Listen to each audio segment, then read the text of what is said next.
Good morning po ulit sa lahat. Umaraw na po, nawala na po yung ulan, pinagbigyan na po tayo. Ito naman po yung ating second property na available po dito. Ang worth po ng property natin is 32M. Well, as of now, ang alam ko is meron naman po tayong promo. So, sa mga interested client po, pwede naman po tayo mag-request ng computation. Ito pong property natin, meron po tayong 4 carport dito sa ating garahe. Dalawa po yung open at saka dalawa din yung covered. Dito po pagpasok natin itong mga box-box na po to, naka-ready po siya para sa garden. And yung perimeter po ng property natin dito is yung ito hanggang dito po sa may plug, yung may nakatutok.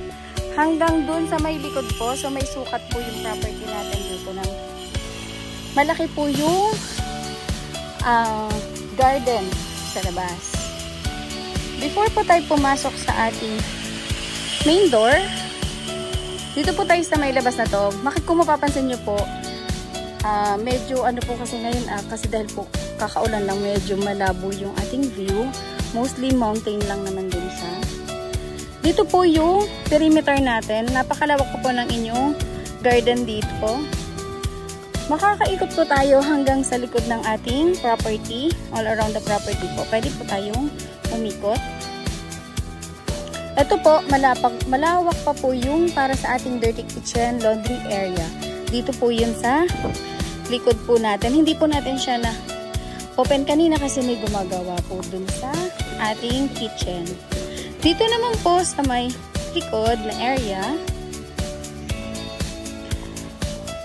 ito po yung space naman dito sa may kaliwang side kapag nakaharap ka sa property. So, dito na tayo dumaan para hindi na tayo dadaan. So, doon sa may kitchen po. Ito po is yung para sa ating maid's room. Meron po itong sariling toilet and bath. And ito po yung maid's room po natin.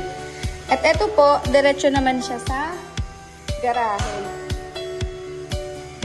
Kaya kung napapansin nyo po, single detached po yung ating property dito. Ito na po yung ating 4 carport. Napakaganda po dito, malamig.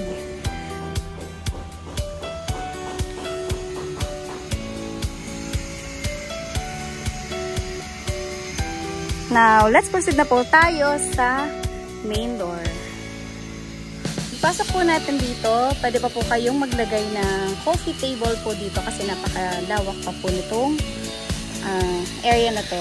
And then dito po yung ating main door. May gumagawa lang po sa ngayon kaya medyo maingay. Dito po yung ating living room or living area. And meron po tayo ditong lanay. Yung lanay area po natin dito, may view po siya dito. May yung mountain view natin napapansin dito sa ating right side po. And then ang maganda po dito, pwede pa po kayong magpalagay ng ano tawag doon? Bubong dito sa may gilid po para hindi nababasa. Yan. Part pa po siya ng property. Line po natin is yung may plug po.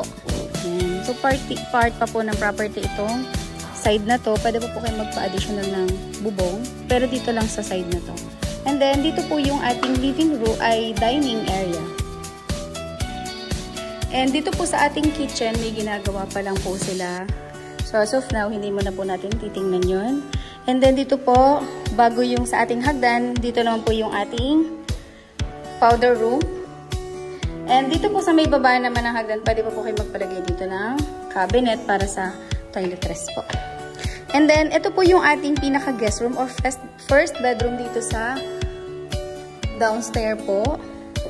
Malaki din po yung guest room natin. May sariling toilet and bath. Meron din pong built-in cabinet na kasama.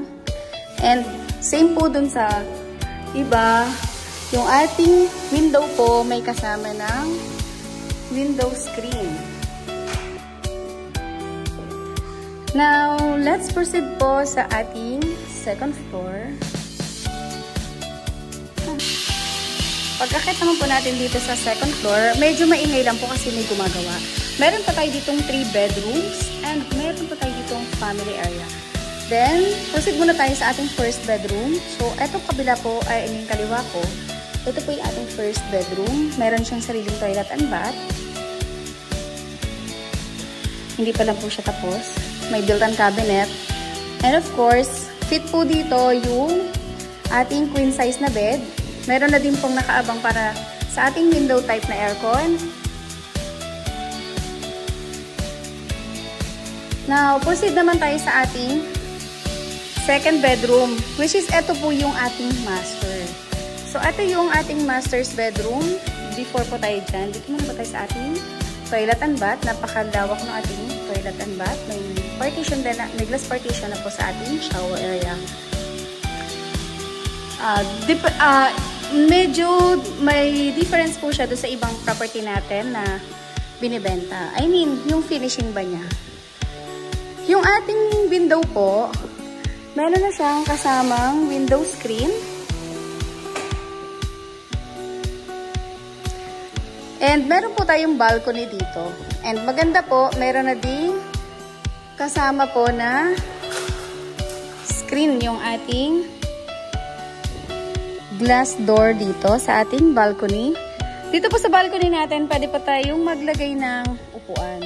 And then yung likod po natin, yung nasa baba na yan. Kasama po yan sa ating property line. Yung kanina po, yung ating property na picture, ito po yun, nandun matatanaw po natin. Then, proceed naman po tayo sa ating last na bedroom. Cute. Gold. Ito po yung ating family room or family area.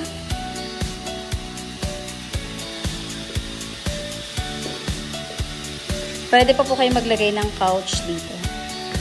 And then, dito po yung ating last na bedroom.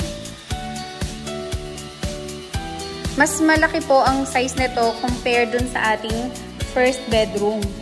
Ang kasya po naman dito, kasya po din dito ang king size na bed. May built-in cabinet na kasama. Same po dun sa mga first na bedroom natin. May kasama na pong window screen. Dito po sa part na to, pwede ka pa pong maglagay dito ng parang vanity mirror, ganun. And then, ito po naman yung ating toilet and bath dito. Meron po tayong balcony paglabas natin dito sa ating may family area po.